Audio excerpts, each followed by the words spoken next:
Mesdames, Mesdemoiselles et Messieurs, bonjour. Merci de nous recevoir chez vous à Perspective et Prospective, le Congo, la Renaissance. Aujourd'hui, nous abordons un sujet autour de la rétrospective sur l'actualité congolaise tout à fait récente, une actualité tumultueuse. Et pour en parler, nous recevons Monsieur Félix Bakunda Pelé, que vous connaissez déjà. On va assister, n'est-ce pas, à beaucoup de nos émissions. Monsieur Félix Bakunda Pelé est politologue et consultant, expert international. Alors, sans plus tarder, nous allons accueillir Monsieur Félix Bakunda Pelé. Félix, bonjour. Bonjour, Georges Thomas. Comment ça va? Bien, et toi? Ben, ça va très bien, merci. Merci. Et merci d'accepter notre invitation. Et j'en profite aussi de remercier nos téléspectateurs et internautes qui nous font le bonheur de nous suivre ces derniers temps.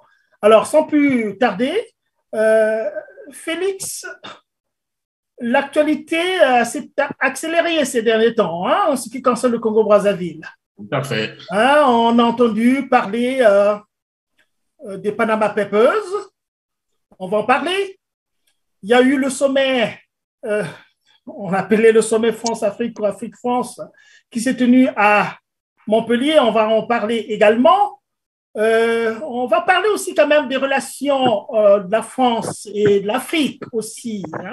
Ce sont des relations qui sont au centre de beaucoup de débats aujourd'hui. Et enfin, nous allons parler aussi d'une date. Une date, nous sommes aujourd'hui le 24. Je pense que les Congolais qui sont attentifs, n'est-ce pas, à l'actualité congolaise, se souviendront des 30 dernières années, se souviendront de cette date-là. Donc, on y reviendra. Alors, voici ma première question. Félix, il s'est passé à Montpellier un sommet assez particulier entre la France et l'Afrique. On connaît la tradition de ces sommets France-Afrique depuis 1973 avec le président Georges Pompidou. Parfait. Et ces sommets se sont passés chaque année pratiquement, si ce n'est 2 ans, à l'intérieur de 2 ans. Mais la nouveauté avec le sommet de Montpellier, c'est qu'on n'a pas eu un chef d'État africain. Aucun chef d'État africain n'a été invité. Donc, Emmanuel Macron fait dans l'innovation. Alors, ma question, c'est simplement de savoir un peu quelle lecture fais-tu, n'est-ce pas, de ce sommet France-Afrique avec la société civile et le président français? Merci pour la question, Georges. Je pense qu'aujourd'hui, on peut voir qu'effectivement, il y a eu beaucoup de débats autour de cette rencontre. Je ne sais pas, il y a des choses que je n'ai pas compris, notamment dans les critiques. Tout ce que nous savons, c'est que traditionnellement, c'était une rencontre entre le président français et les dirigeants africains. Et vous l'avez dit, M. Macron innove. D'autres critiquent effectivement cette innovation en disant que c'est un peu pour mettre la corde au cou auprès de la société civile africaine et que c'est une mauvaise chose. Je dois vous dire tout de suite que ce n'est pas mon point de vue. Je pense que c'était nécessaire et pour tous ceux qui regardaient effectivement ces relations franco-africaines, le lien souvent critiqué effectivement entre le président français et les dirigeants africains, mais également aujourd'hui, je vais dire, disons, l'irruption sur, je vais dire, la scène des relations franco-africaines, disons, d'une jeunesse qui, avec les réseaux sociaux, effectivement, parle, dénonce. Je pense qu'il était temps, effectivement, que l'on dépoussière un peu ces relations franco-africaines. Ce n'est effectivement pas suffisant. Mais, moi, je dis, c'est une première fois. C'est une première fois et ça n'engage personne. Donc, de ce point de vue, moi, je pense qu'il était temps et c'est un sommet nécessaire. Pour plusieurs raisons, et je commence notamment par celle-ci. Oui. Je ne sais pas si ceux qui critiquent notamment cette rencontre se rendaient compte que bien souvent, auprès des dirigeants africains, cette rencontre, c'était l'occasion pour écraser, disons, soit leur opposition, soit la société civile africaine, un peu comme pour dire, eh bien, vous pouvez parler, ben, ceux qui ont droit de citer, ceux qui parlent, ceux qui sont reçus, c'est nous. Et je pense que rien que pour cette raison, on peut se féliciter effectivement de cette rencontre-là. Parce que ça permet effectivement, je vais dire, disons par exemple, je parle d'opinion occidentale, de se rendre compte que, eh ben, la société civile africaine existe. Voilà, même si de part et d'autre, ça n'engage personne, mais c'est déjà un point et je pense que les dirigeants africains, principalement les dictateurs qui faisaient effectivement de cette rencontre une occasion pour taire, une occasion effectivement en quelque sorte pour narguer effectivement leur propre société civile, eh bien, je pense qu'ils ont senti le coup et qu'ils les en sont sortis frustrés. Non, je trouve que c'est une bonne chose. Mais Félix, tu ne trouves pas qu'il y a un problème quand même de légitimité qui se pose là, non? Si je te donne cette autre figure-là, un chef d'État africain, par exemple, un chef d'État africain qui convoque la jeunesse française, par exemple, et qui... Oui, j'ai entendu, mais il faut situer ça dans son contexte. Jusque-là, c'était le président français et les dirigeants africains. Jusque-là. Donc, je dis pour une fois, on dit on substitue aux dirigeants africains, eh bien, la société civile. Et pour une première rencontre, je dis bien pour une première rencontre. Donc, c'est une rencontre inaugurale. Je disais depuis très longtemps ceci, cher Georges, que quand on regarde l'histoire postcoloniale, donc des pays africains, il y a eu 60, et puis 30 ans après, il y a eu 90. 90, nous savons, c'est la bolle. Et nous avons déjà dit que la bolle, c'était une façon d'adapter effectivement ces relations-là par rapport au nouveau contexte. C'était pas forcément comme certains l'ont pensé, disons pour, je veux dire, la démocratie, non. C'était effectivement pour le président François Mitterrand de trouver une autre façon de mieux satisfaire ses intérêts parce que, effectivement, les intérêts, je veux dire, disons la France, parce que, effectivement, il y avait une bonne nouvelle qui était celle, effectivement, de la fin du mur. Donc, on peut penser que 30 ans après, c'est-à-dire donc 90, 2020, nous savons que tout ceci était prévu en 2020, mais que pour la crise sanitaire que nous connaissons tous, tout ce qui était en 2020 était décalé. Il faut d'ailleurs rappeler que jusqu'en 2020, il était prévu une rencontre avec les dirigeants africains et que c'est entre-temps, donc effectivement en raison de ce décalage, que finalement la donne a changé. Bon, donc on se dit que normalement, après 30 ans, c'est-à-dire 60, 90, 90, 2020, eh bien, je veux dire, disons, la donne a forcément changé. C'est d'ailleurs un peu plus vite que cela. Et que, d'une façon ou d'une autre, il se devait de donner un petit coup, disons, dépoussiérage sur ces relations-là. Donc, moi, je trouve que à partir du moment, ça n'engage personne, à partir du moment, ça permet effectivement, en quelque sorte, disons, de faire émerger cette société civile africaine, pourquoi pas? Maintenant, ben, le reste est à voir. Je pense qu'au niveau, par exemple, de l'autorité française, elles avaient besoin de savoir exactement parce que n'oublions pas qu'entre 90 aujourd'hui, la particularité, c'est l'existence des réseaux sociaux. C'est-à-dire que la société civile existe, elle parle, elle dénonce. Et que c'était une façon, effectivement, de mettre, disons, cette société civile-là, disons, effectivement, disons, je vais dire, disons, en lumière. Donc, pour une première rencontre, moi, je trouve pas particulièrement fondé les critiques qui ont été faites. D'accord. Mais la méthode, là, quand on voit très bien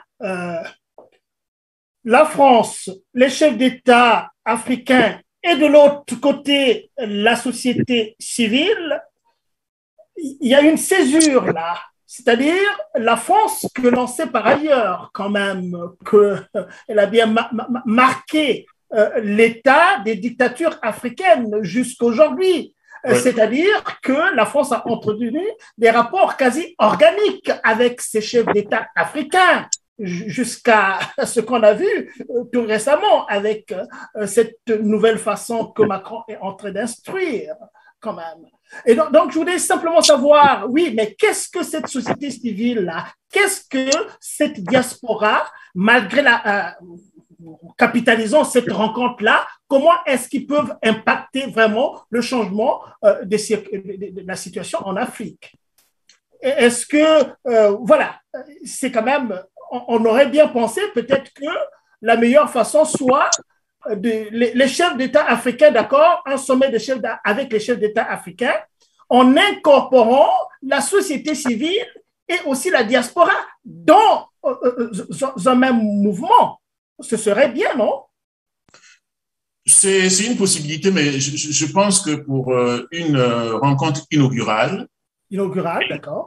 je suis sûr que, disons, d'abord, ça marque parce que les dirigeants français, disons, qui viendront après, seront d'une façon ou d'une autre obligés de voir, c'est-à-dire que s'il faut ou non reconduire effectivement cette rencontre-là, parce que ce sera au moins pour, je veux dire, disons, soit les observateurs, soit la dite société civile africaine, une marque, c'est-à-dire qui permet effectivement de classer dans un sens. Donc, je suis sûr que c'est une rencontre inaugurale et puis la suite, je veux dire, va forcément changer.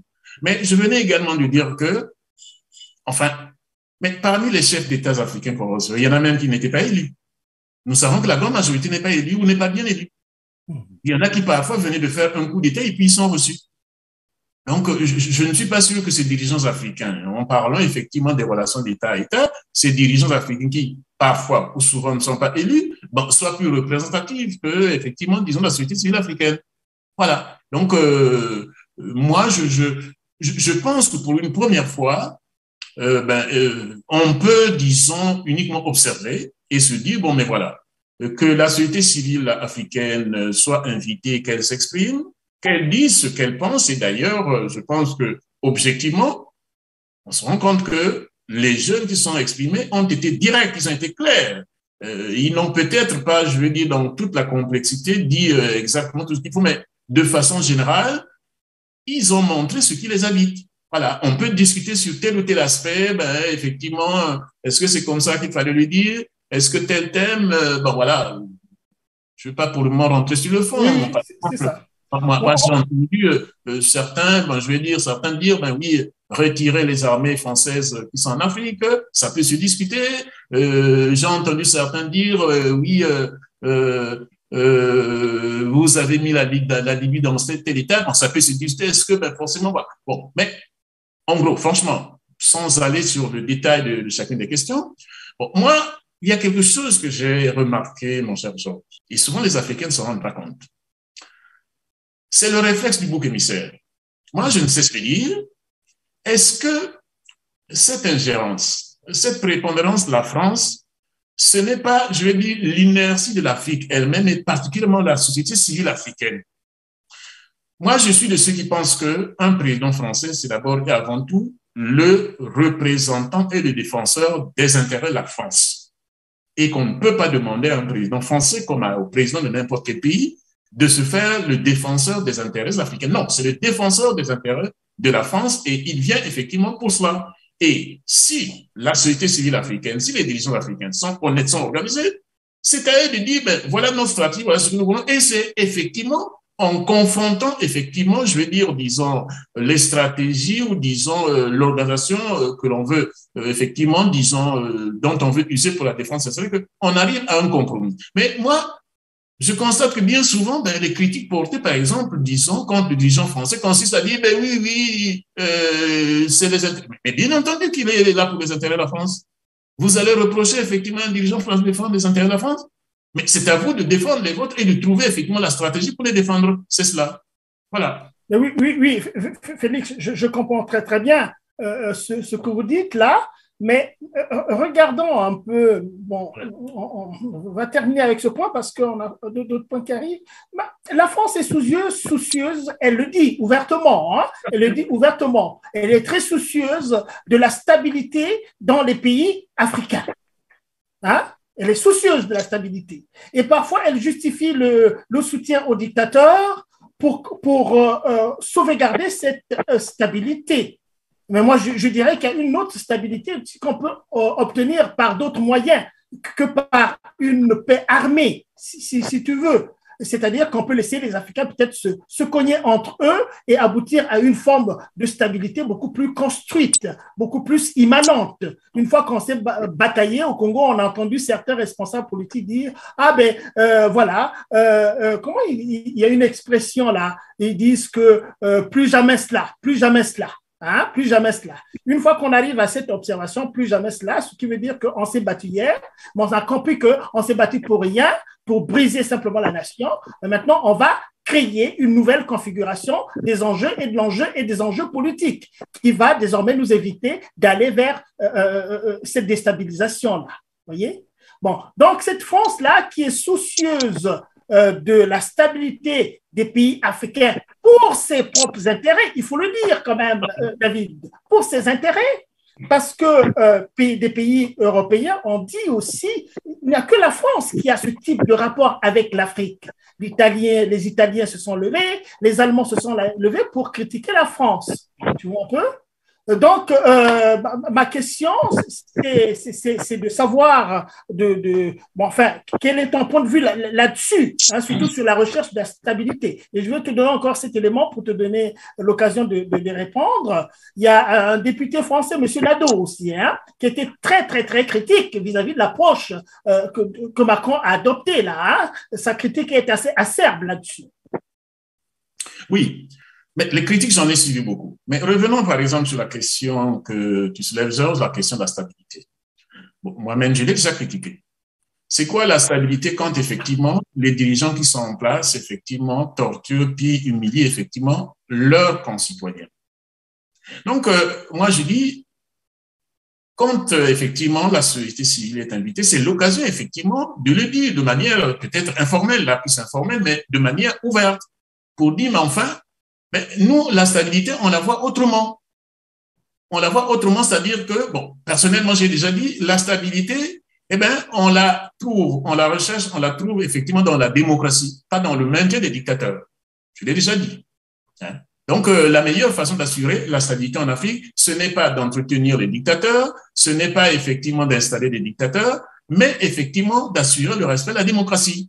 C'est mon point de vue. Bon, maintenant, quand la société civile est invitée et qu'elle arrive, bon, c'est en clair, par exemple, de façon plus ou moins confuse, les jeunes gens qui ont parlé l'ont dit à leur façon. Mais il faut bien dire, dans cette rencontre, parfois on oublie de dire, il y a le rapport, effectivement, qu'a déposé Monsieur Achille Mbembe. Ça, les gens parlent uniquement de ce qu'on a vu, mais ne parlent pas de ce qu'il y a dans le rapport. Bon, bien entendu, mon point de vue personnel, c'est d'ailleurs qu'il y a beaucoup de choses, effectivement, que lui et Macron, ce sont, je veux dire que le professeur Achille Mbembe et Macron sont dit, mais qui ne sont pas aussi dans le rapport. Parce que je pense que on ne connaît pas tous les dessous, effectivement, disons, de cette rencontre.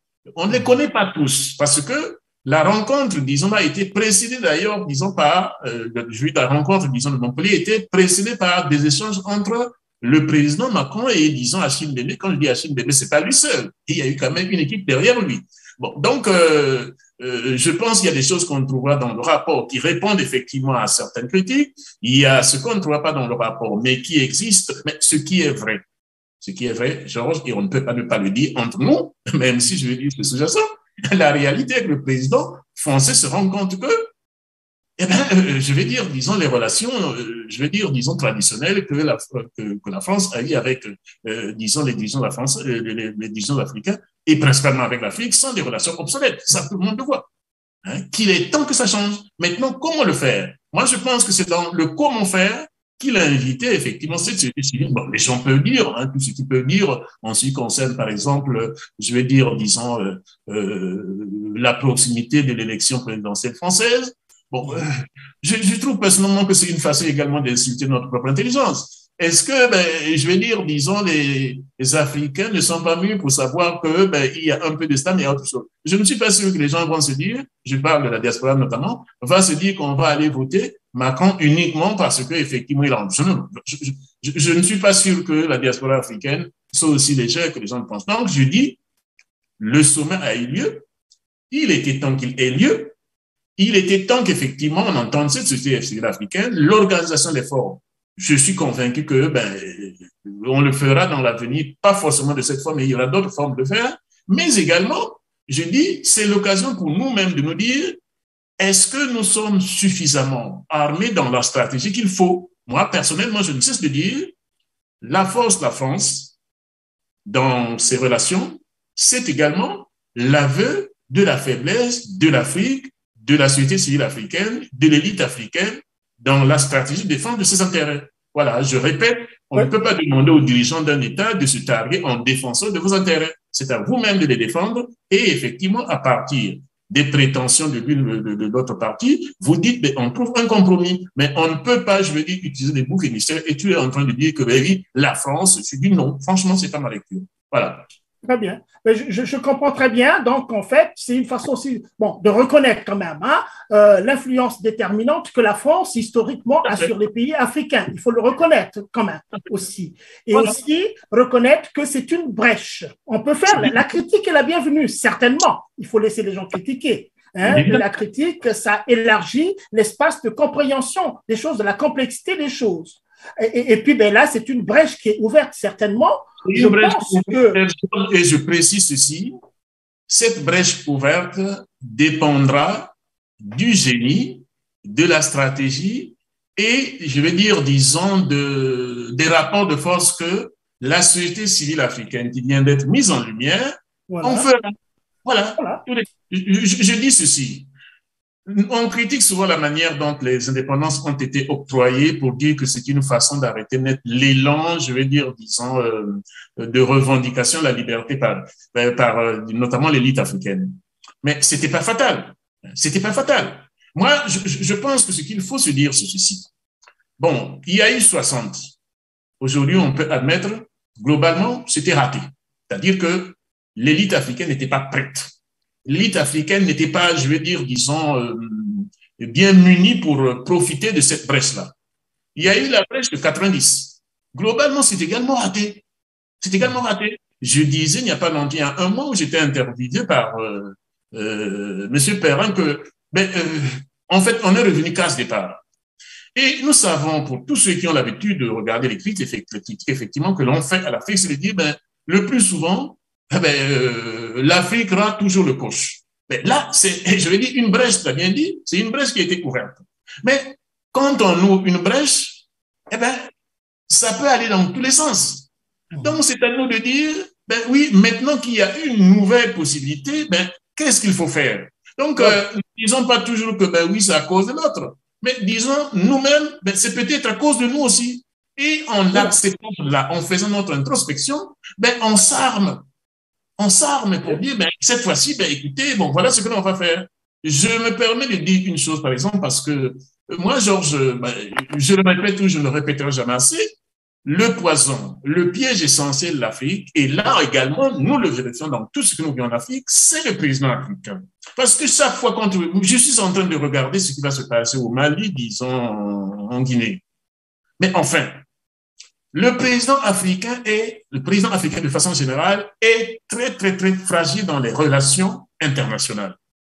Parce que il a toujours besoin de rechercher la légitimité de la France pour pouvoir, effectivement, je vais dire, fonctionner. Quel que soit, effectivement, son degré de, je vais dire, disons, de patriotisme ou pas, on a l'impression que même quand on est élu, je vais dire, bien élu, légalement, je vais dire, légitimement élu et installé au pouvoir, il faut rechercher une autre légitimité et c'est même la plus déterminante quand on a, c'est-à-dire c'est la France.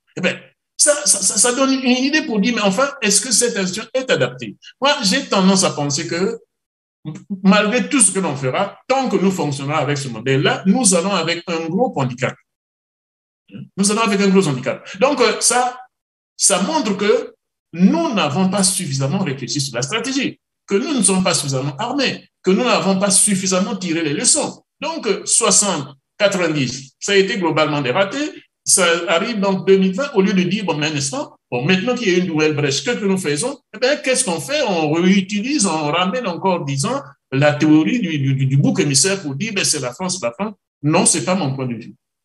Oui, mais je vois très bien, parce que la critique, quand on écoute les médias, sur les médias sociaux, elle est très féroce parfois. Alors, donc, c'est avoir la grandeur, je pense, si on se cabre un peu sur la notion de la brèche dans une relation dont on sait a trop marqué les pays africains jusqu'à aujourd'hui.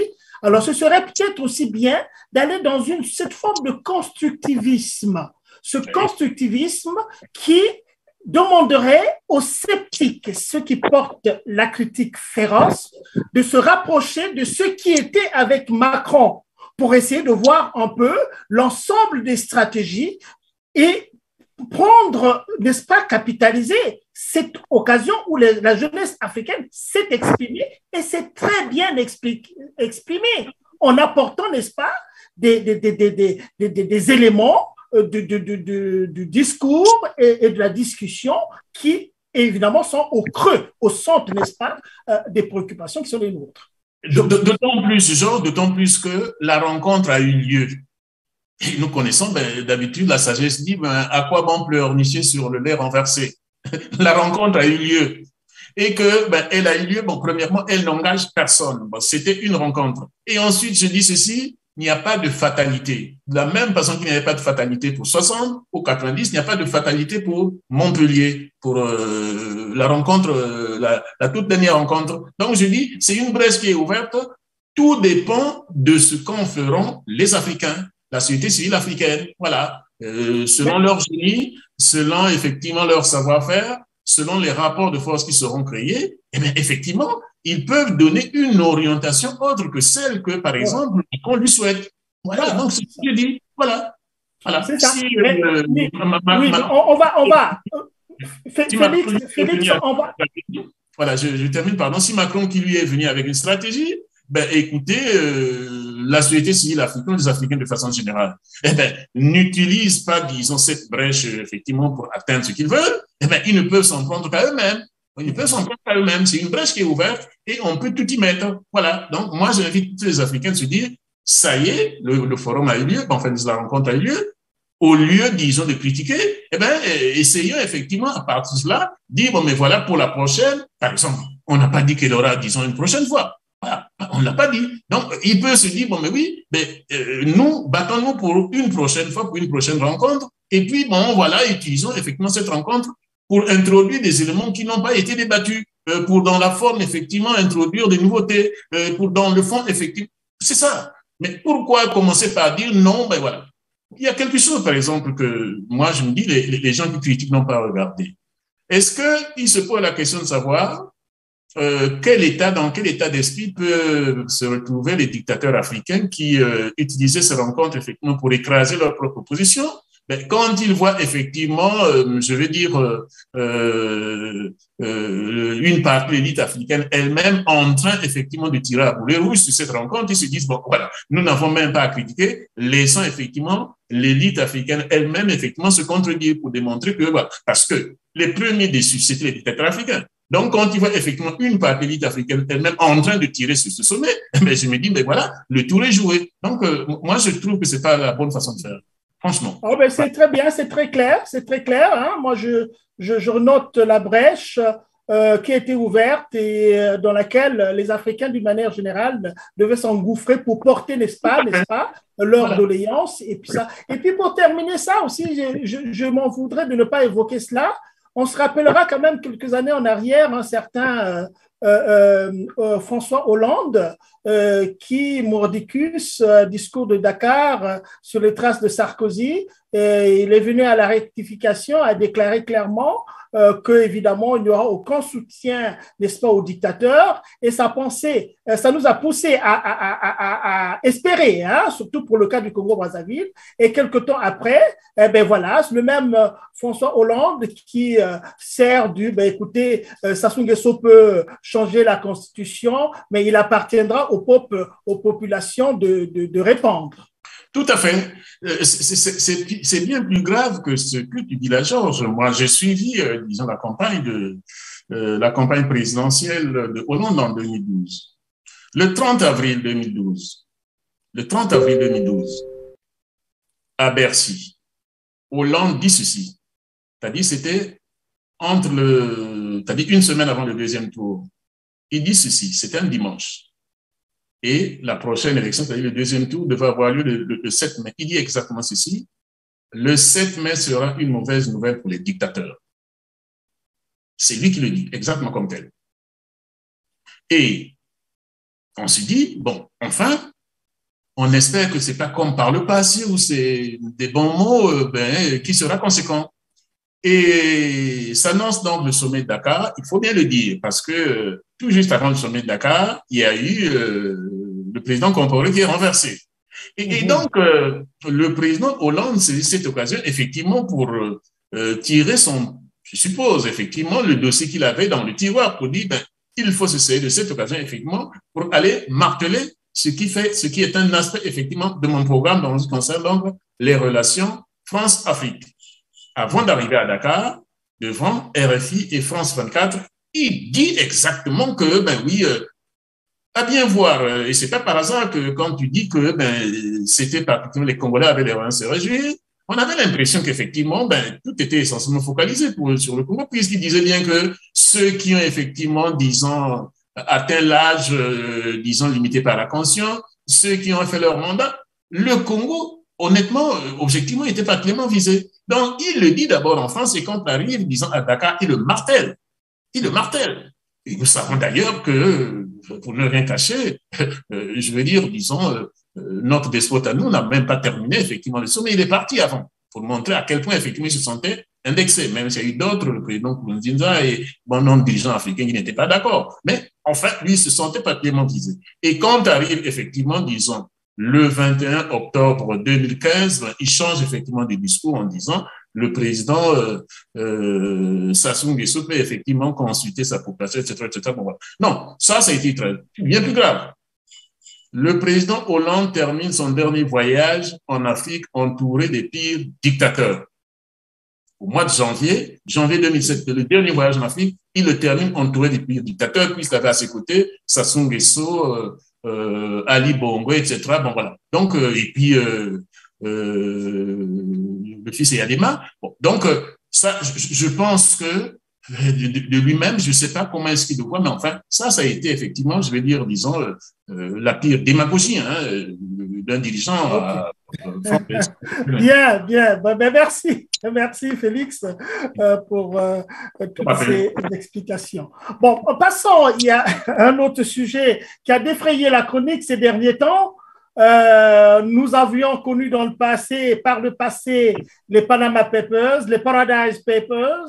Nous avons connu, toujours en rapport avec le Congo-Brazzaville, beaucoup de scandales financiers impliquant les responsables politiques congolais. Et voilà qu'il y a eu dernièrement les Pandora Papers. Les Pandora Papers, où le président congolais Denis Sassou Nguesso a été directement cité, directement impliqué, avec définition claire et nette de cette criminalité portée par le président congolais, entre guillemets. Mais ce qu'on a constaté aussi, c'est vrai que ce n'est pas seulement le Congo qui est impliqué, c'est le monde entier. Il y a beaucoup de responsables dans le monde entier qui ont été impliqués. Alors, le constat que je fais, c'est que de ces responsables politiques et non politiques impliqués, qu'on a cités nommément, personne ne s'est levé pour démentir quoi que ce soit. Et curieusement, seul le Congo-Brazzaville, au très haut niveau, est sorti pour critiquer et aller jusqu'à menacer de poursuites judiciaires.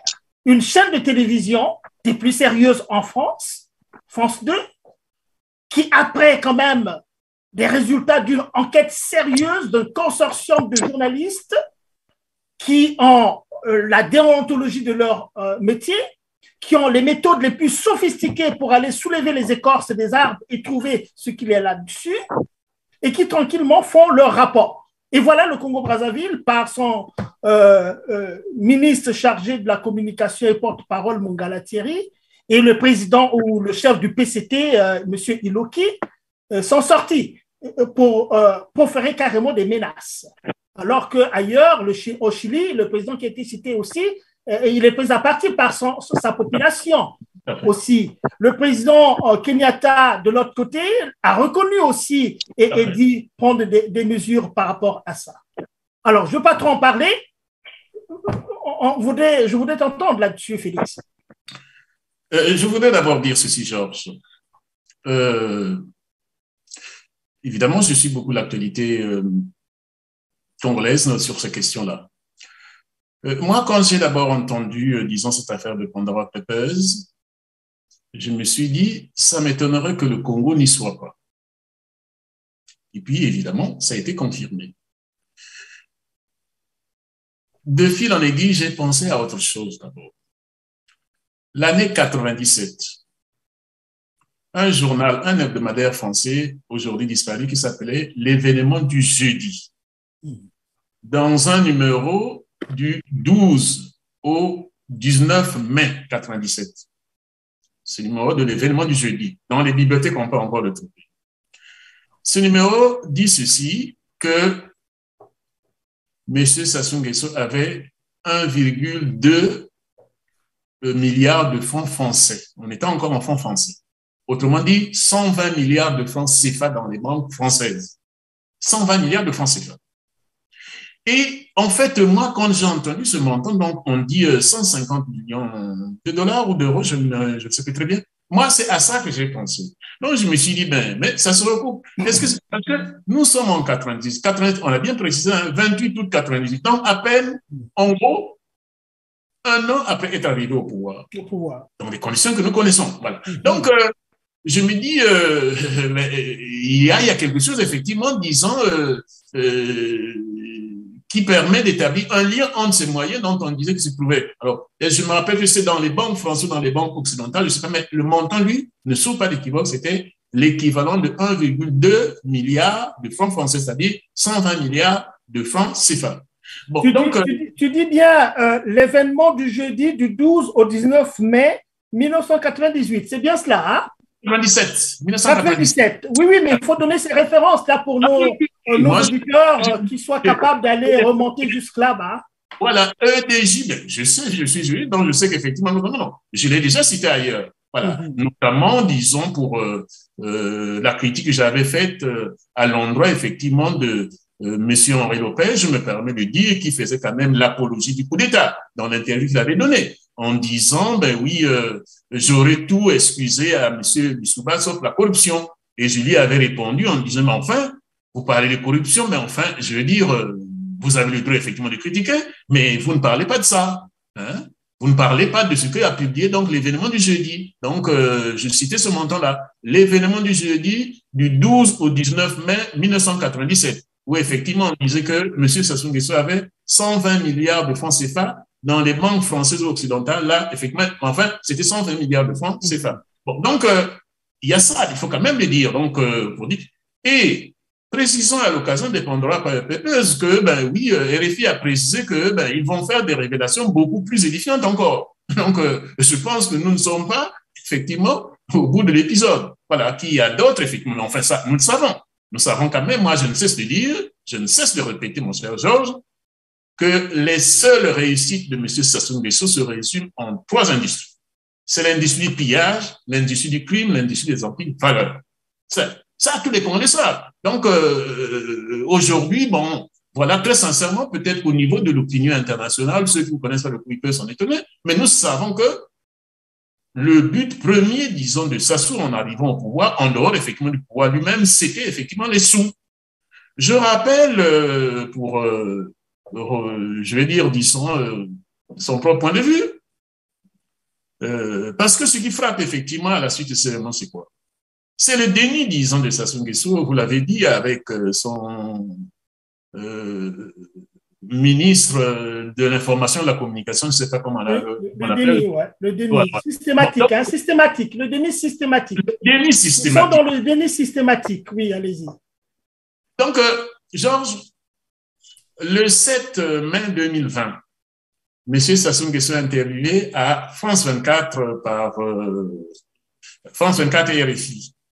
Et on lui pose la question notamment de l'argent destiné aux hôpitaux qui auraient disparu et Sassou Nguesso, avec effectivement, disons, l'aplomb qu'on lui connaît, dit pas un seul sou n'a été détourné, pas un seul sou.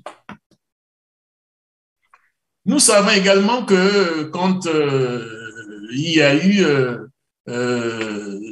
ces affaires, notamment, disons, des disparitions, disons, de nos compatriotes du Beach. Monsieur Sassou Nguesso dit non, non, non, il n'y a pas de disparu du Beach. Qu'il n'y a pas eu de disparu. La première réponse des gens sont faits, il a dénié. À ce moment-là, c'était un autre ministre de la communication, je pense que c'était monsieur Ibovi, oui, c'est ça? Ibovi, François Ibovi, ouais. Voilà, c'est le déni. Donc, quand on regarde, je vais dire… sans te couper, puisque tu mentionnes, je pense que il faut que qu'on prenne l'habitude de nommer ces gens-là, qui ont des responsabilités. Là, tu parles de M. François Ibovi. C'est bien lui aussi, à une époque, qui disait qu'on va pourchasser les gens jusque dans les caniveaux, jusque dans les chiottes. Tout à fait. Je viens de parler de M. Lopez. M. Lopez dit, du temps où nous étions au pouvoir, nous sommes en 99. Hein? 4 mois après, disons, l'éclatement de l'affaire des disparus du Beach. Donc, 8 mois après, disons, les événements de décembre 2018 à la Congo. 14 mois après le fameux coup d'État qui a ravagé, effectivement, disons, notre démocratie naissante, M. Lopez fait l'apologie du coup d'État et du crime. Il dit, de notre temps, il n'y a jamais eu cela. Donc, il justifie le coup d'État. Il dit, de notre temps, nous étions au pouvoir, c'est impossible. Il dit, je pouvais tout pardonner à M. Lissouba, sauf, disons, la corruption. Voilà. Bon, donc, alors que, un an avant, donc je dis bien un an avant, l'interview, lui, il la donne effectivement, disons, en août 99, dans Afrique internationale, numéro 326, je précise bien, juillet-août, c'est un numéro double, juillet-août 1998, donc numéro 326. Lui, il dit de notre temps, cela n'a jamais existé. Et moi, je lui rappelle effectivement cette information de l'événement du jeudi pour dire, mais enfin, 120 milliards de francs CFA, ce n'est pas rien. Mais en même temps, il va soulever, il parle, disons, des disparus de 65. Je lui dis, mais enfin, mais là, nous sommes, disons, il y a des disparus du Beach. Il y a effectivement le dizaine de milliers, de façon pour plus, ça lui-même dit que c'est au moins 10 000 morts qu'il y a eu par rapport, effectivement, aux événements d'octobre 97. C'est lui qui le dit. Voilà. Et bon, il venait donc d'arriver, entre-temps, les événements qui sont par Congo en décembre, disons, 2018, décembre, disons, 98. Et là, 4 mois auparavant, il venait d'éclater à faire des disparus du Beach. Monsieur Lopez n'hésite pas à faire l'apologie du coup d'État et du crime. Voilà. Donc, je dis déjà, dès ce moment-là, on est dans le déni parce que lui-même, il précise, M. Lopez dit que c'est le président qui m'a donné la mission. Il le dit dans l'interview que l'on peut aujourd'hui trouver sur Internet, puisque la dernière fois que j'ai rappelé cette note critique de l'affaire à son endroit, j'ai joint effectivement le journal, effectivement, disant qu'il avait diffusé. Donc, la particularité du système français, le système congolais, du système politique congolais, avec effectivement, je vais dire, disons, ces lieutenants, avec effectivement, disons, ces chargés de communication, dont ceux que je venais de citer, c'est le déni systématique. Et on peut multiplier, hein, on peut aller plus loin si l'on veut. Et donc, qu'est-ce que moi je constate?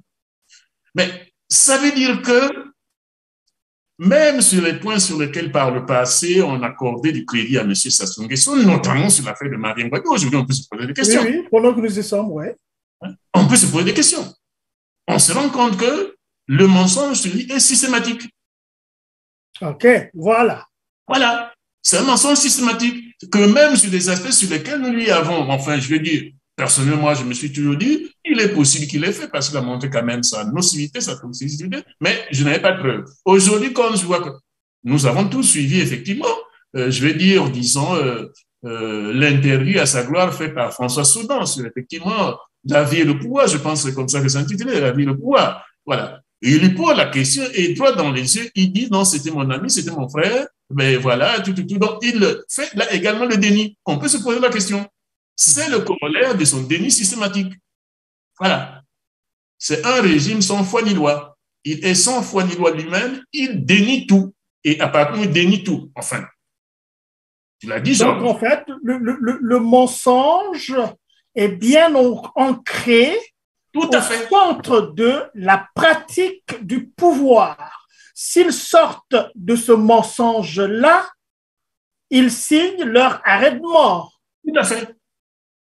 Tout à fait. C'est comme ça qu'on peut le dire, finalement. Aujourd'hui, on peut se rendre à l'évidence, le mensonge politique, le déni systématique fait partie du système politique congolais. et qu'on ne peut pas s'arrêter là. Personne, à ma connaissance, je l'ai dit, personne parmi tous ceux qui ont été cités par le rapport, effectivement, Pandora, personne n'a dénié, sauf le pouvoir congolais. Et il menace toujours systématiquement, il menace de porter plainte, mais ne porte jamais plainte. Voilà. Il menace toujours. Moi, je me rappelle, notamment sur la question des biens mal acquis, dans l'ouvrage de François Xavier Verschard, Noir Silence. Mais il citait déjà, effectivement, y compris d'ailleurs le journal, l'événement du jeudi dont je venais de parler, il citait déjà, effectivement, je vais dire, disons, il faisait état, disons, des montants accumulés, détournés par M. Sassou Nguesso. Et à ce moment-là, les trois présidents avaient déjà menacé de porter plainte. Mais ils n'ont jamais dit la suite, hein, parce qu'ils avaient déjà porté plainte. Voilà. Ils n'ont jamais dit la suite. Voilà. Donc, c'est ça. Donc, aujourd'hui, on sait que, bon, de toute façon, ça n'a trompé personne, hein, nous en parlons seulement comme ça. Je pense que tout le monde a compris que Sassou Nguesso est bel et bien, disons, dedans, dans cette affaire-là, ça souffre pas d'équivoque, et qui nous démontre aujourd'hui, pour donner un peu de crédit au déni systématique qu'il a fait juste depuis qu'il est au pouvoir, ben, qu'il porte plainte effectivement contre le consortium qui a mis effectivement cette affaire à jour. Mais nous savons que ça ne viendra jamais. Mais bon, Félix, toujours pour aller un peu, pour avancer, on va aller vers la fin de notre entrevue. Mais c'est curieux quand même, hein? Qu'est-ce qui nous reste des institutions à la dimension africaine? Comment peut-on imaginer que l'Afrique ait été inerte par rapport à tout ce chambardement-là, tout ce bombardement d'informations qui ont quand même secoué pas mal de gens, de citoyens africains en tant que tels. Et pourtant, on pouvait se dire, mais écoutez, au niveau régional ou sous-régional, on pouvait avoir des institutions qui pouvaient réguler quand même un certain nombre au niveau des nations, non? Qu'est-ce que tu en penses là? Mais Georges, on a souvent dit que l'Union africaine, par exemple, c'est le syndicat des dirigeants africains. Des chefs d'État, des dictateurs. Bon, moi, personnellement, j'ai toujours dit, mais est-ce que les gens se rendent compte que l'Union africaine est plus présidentialiste que les États africains? L'Union africaine, cette institution est plus présidentialiste, c'est-à-dire que c'est beaucoup plus contrôlé par les dirigeants africains que ceux-ci ne contrôlent leur propre État. Sinon, genre, on l'a dit dernièrement, il y a un petit mois, j'ai offert effectivement une interview sur la question de la recrudescence des coups d'État en Afrique. Et on constate que les dirigeants africains, quand ils font effectivement des coups d'État conventionnels, l'Union africaine ne dit mot, ou presque. Quand ces dirigeants, disons, arrivent par la force, ça ne dit pas grand-chose. Même les dirigeants africains n'ont même compris que, enfin, je vais dire, disons, les putschistes ont compris que, oui, ils vont critiquer une semaine, 2 semaines, et après, ben, ça va passer. Bon, donc, je dis ceci, Georges. La question de Pandora Papers, c'est également une autre démonstration. Parce que c'est beau, disons, de critiquer la France sur ceci, cela. Ben oui, je dis, mais les montants, en ce qui concerne, par exemple, Sassou Nguesso, sont astronomiques. 150 millions de dollars, je veux dire, de 150 millions de dollars par an et pendant 18 ans. Wow. Pendant 18 ans. Pendant 18 ans. C'est-à-dire, à peu près, disons, soit 75, oui, c'est ça, oui. Donc, oui. 100 milliards de, si c'était en euros, je me rappelle si c'était en euros, en dollars. Si c'était en euros, ça veut dire 100 milliards de francs CFA par an. Si c'était en dollars, ça veut dire à peu près donc 75 milliards. C'est énorme, genre. 75 milliards par an, multiplié par 18 ans. Mais on a tous les problèmes résolus là. Absolument. Donc, ce n'est pas, je vais dire, disons, un détail. Et quand on regarde que devant cette situation, ni les organisations sous-régionales africaines, du genre, disons, la CEAC ou, disons, la CEDEAO, ni l'Union africaine ne disent mot. Mais nous avons là, effectivement, je vais dire, la cause de nos problèmes. Hein. Sur les vrais problèmes, les institutions africaines sont le plus souvent inertes. Alors que c'était l'occasion de dire, ben, écoutez, ça vient d'arriver, ben, ça vient de tomber, qu'est-ce qu'il faut faire? Oui. Hein. Donc, mais est-ce que c'est vrai, est-ce que c'est vrai, Félix? Est-ce que c'est vrai? On l'entend souvent, mais toi, vu ta position, tu peux nous donner peut-être la bonne information. On a entendu dire que l'Union africaine était financée par l'Union européenne. Tout à fait. Or, Bon, Ah oui, c'est vrai. comment c'est possible? Ah oui, oui, disons, une partie, effectivement, du budget de l'Union africaine, effectivement, disons, vient de l'Union européenne. C'est tout à fait vrai. Ah ouais. Voilà. Ah oui. Oui, donc, ce que ça signifie, ce que ça implique. Quand on sait que la main qui donne, c'est effectivement celle qui contrôle. Oui. Bien entendu, il y a une partie, effectivement, qui vient des États africains, mais une grande partie vient, effectivement, de l'Union africaine. De l'Union européenne, pardon. Voilà. Voilà. Donc, face à tout ça, Félix, on va vers la fin. On a encore abordé un point sur la date du 24 octobre. Bon, perspective et prospective. Donc, face à une telle situation, est-ce qu'il y a espoir? Est-ce qu'il y a espoir? Où se trouve l'espoir pour les Africains? Parce que si l'Union africaine, quelque part, est financée par l'Union européenne, et on sait très bien que beaucoup de nations européennes, évidemment, maintiennent leur économie sur l'exploitation des pays africains, et notamment surtout la France, mais les autres également aussi. Bon, est-ce que vraiment on va se défaire de cette... Georges, c'est une question importante. Je dis, nous marchons sur la tête, Georges. Nous savons tous que ce n'est pas l'argent qui manque. Je pense que si les dirigeants africains sont conséquents, l'Union africaine peut être totalement financée par les États africains. L'Union africaine peut être totalement financée. Mais on peut dire si on était conséquent, Georges. Nous avons parlé notamment des questions de l'armée.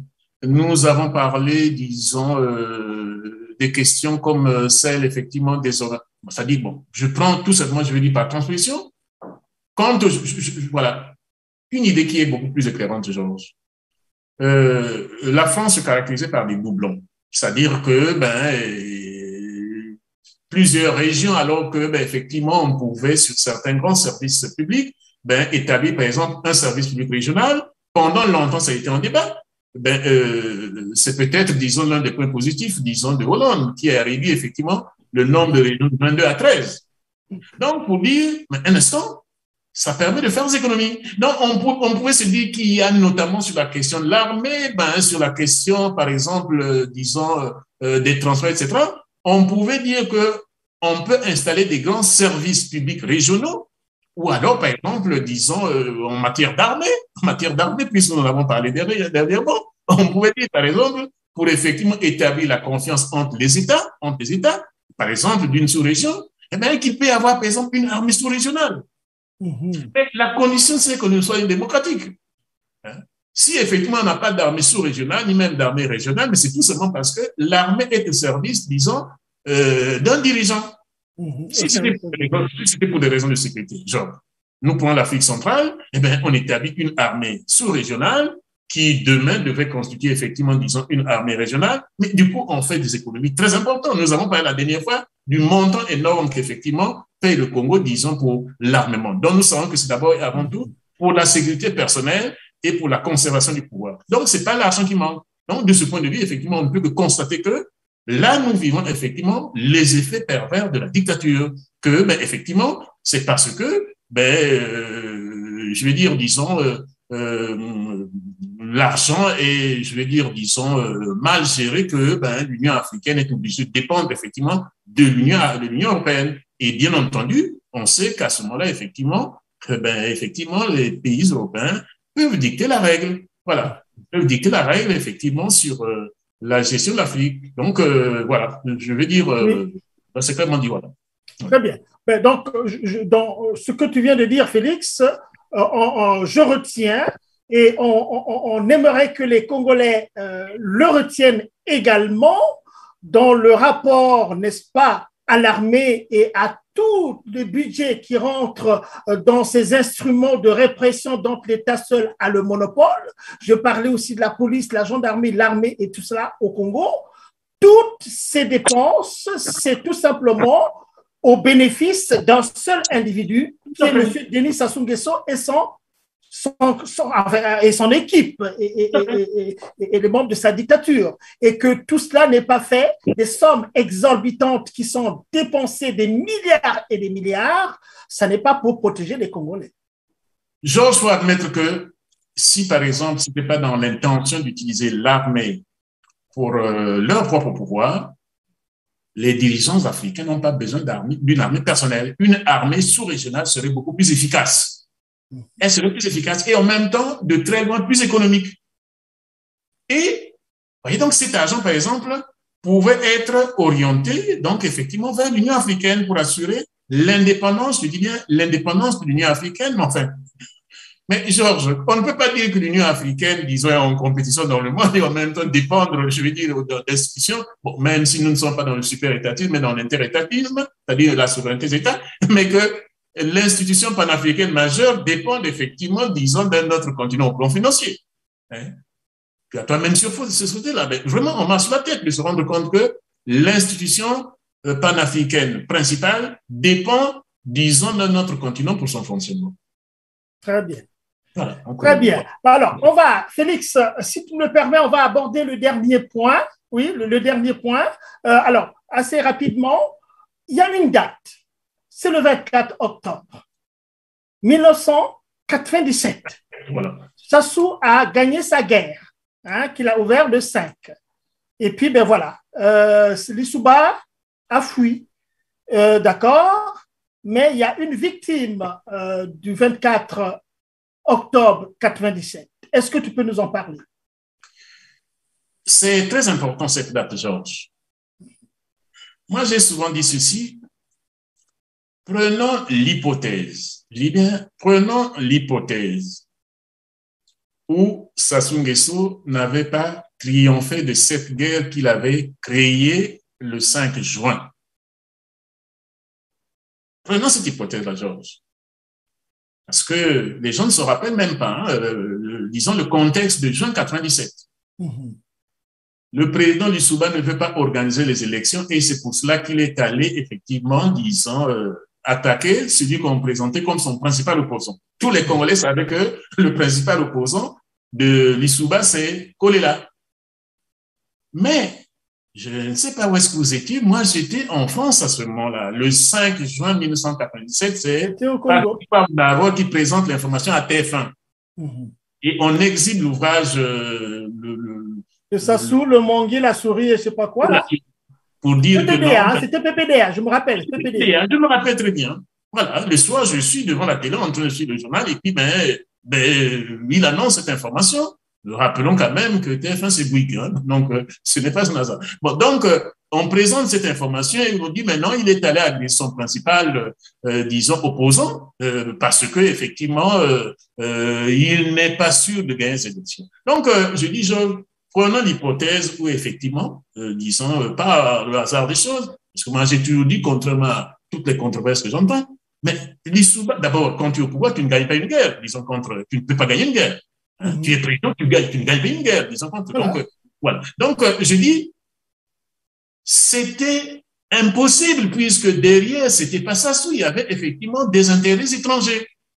Mais sans te couper, Félix, sans te couper, s'il te plaît, il faut ajouter cette information que quelques jours auparavant, je crois que c'était le 4, il y a un fret bizarre, ça c'est le Canard enchaîné, qui titre, il y a un fret bizarre qui est parti du Bourget, donc avant la guerre, un fret bizarre parti du Bourget qui a atterri à Franceville et de Franceville, on a transféré un contenu, des tonnes et des tonnes, c'était des instruments, des objets de campagne, avait-on dit, mais des objets, des t-shirts et des stylos qui pèsent, c'est pas 25 tonnes, et on a démontré que c'était des armes que M. Denis Sassou Nguesso avait achetées en France, avait fait acheminer à Oyo, et on trouve quand même le temps de dire que non, ben voilà, Lissouba est allé créer une guerre. Voilà. Je voudrais que tu intègres dans ton analyse cela aussi. C'est important. En fait, je vais de l'idée qu'aujourd'hui, je pense que, sauf les gens de mauvaise foi, d'abord, il y a eu énormément d'écrits. J'ai parlé de l'ouvrage Noir Silence. Moi-même, j'avais, disons, septembre, plus juste avant d'ailleurs, disons, octobre 97, j'avais publié un document qui était intitulé Congo-Brazzaville, la démocratie trahie.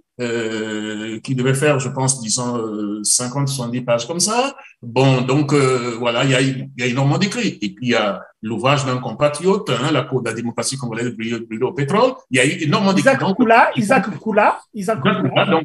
Donc, il y a eu énormément d'écrits sur ça que faut être de mauvaise foi pour dire que, eh ben non, c'était effectivement, disons, une agression pour empêcher M. Sassou Nguesso d'arriver au pouvoir. Mais je dis, pour revenir à notre question, M. Lissouba vient d'être renversé et M. Sassou Nguesso le justifie par l'agression dont il aurait été l'objet. M. Lissouba n'est plus au pouvoir. Et le 24 octobre, M. Sassou Nguesso abroge la Constitution. Je rappelle toujours qu'il n'a rien à voir avec M. Lissouba. La Constitution congolaise alors en vigueur est du 15 mars 1992. Lissouba est élu plus tard, en août 92.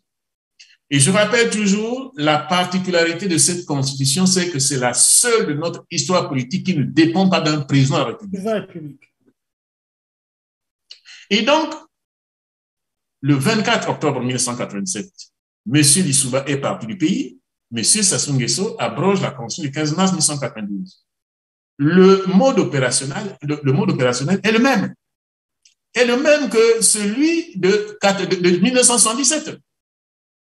Marien Ngouabi est tué le 18 mars 1997. Le 18 mars 1977, pardon. 77, ouais. 18 mars 1977. Le 5 avril, vous voyez donc, 5 avril 1977, acte fondamental de Sassou Nguesso. Le 24 octobre 1997, acte fondamental de Sassou Nguesso. La même méthode. M. Sassou Nguesso, en 1977, se dit que non, il assure la continuité du régime de Marien Ngouabi. Mais il tord le cou à la Constitution du 24 juin 1973 qui existait.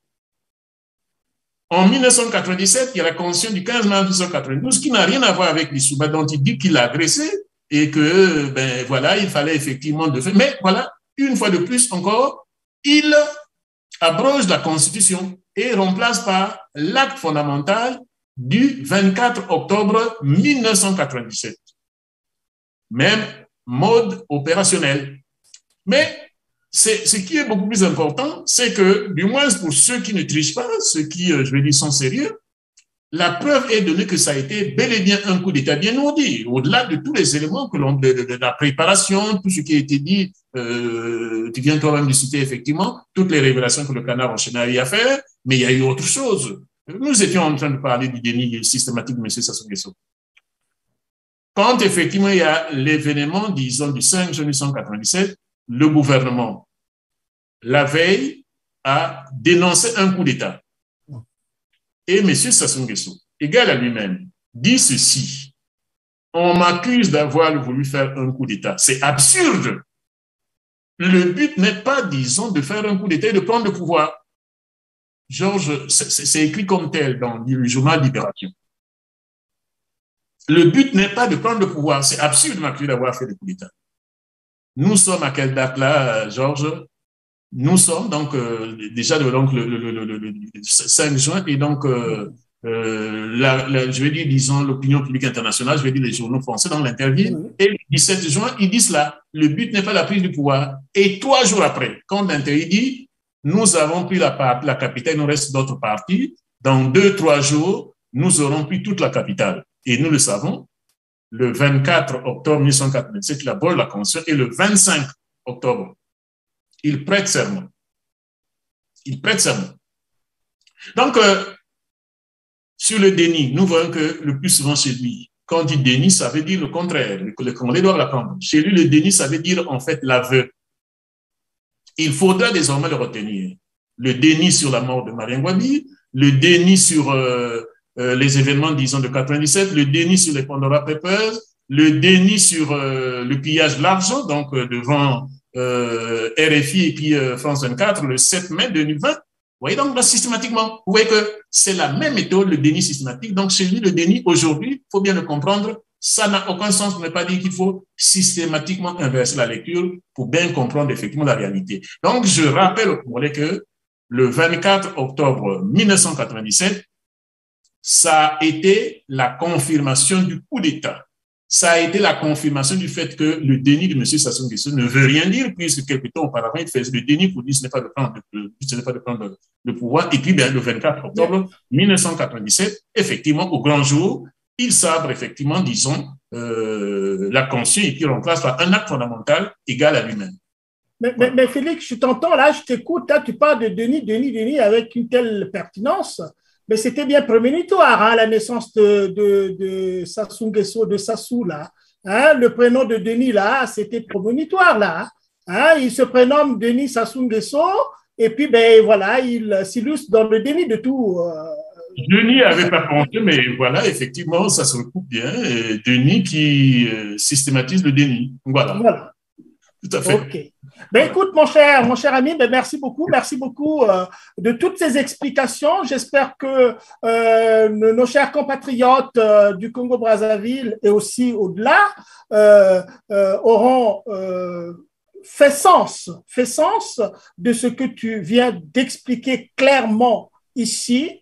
Et une fois de plus, cette émission a été conçue pour penser, n'est-ce pas, un nouveau Congo. Et pour qu'un nouveau Congo advienne, il faudra que les Congolais fassent d'abord sens de leur histoire. Et leur histoire, ce sont les acteurs qui ont été au centre de cette histoire depuis les 50 et 60 dernières années. Et parmi ces acteurs, il y en a qui sont encore très, très forts au centre du pouvoir aujourd'hui et qui utilisent les mêmes méthodes, tu l'as bien décrit ici, notamment dans les actes fondamentaux et tout cela. Et que pour changer la donne, eh bien, écoutez, les Congolais doivent se prendre en charge. Ben, merci Félix, c'est très gentil de ta part. Nous savons compter sur toi et c'est sûr que pour les prochaines fois, nous compterons encore sur toi chaque fois que l'occasion se présentera. Merci, nos chers internautes, de nous suivre et de nous encourager à continuer, n'est-ce pas, avec cette émission. Merci et à la prochaine fois. La prochaine fois. Merci.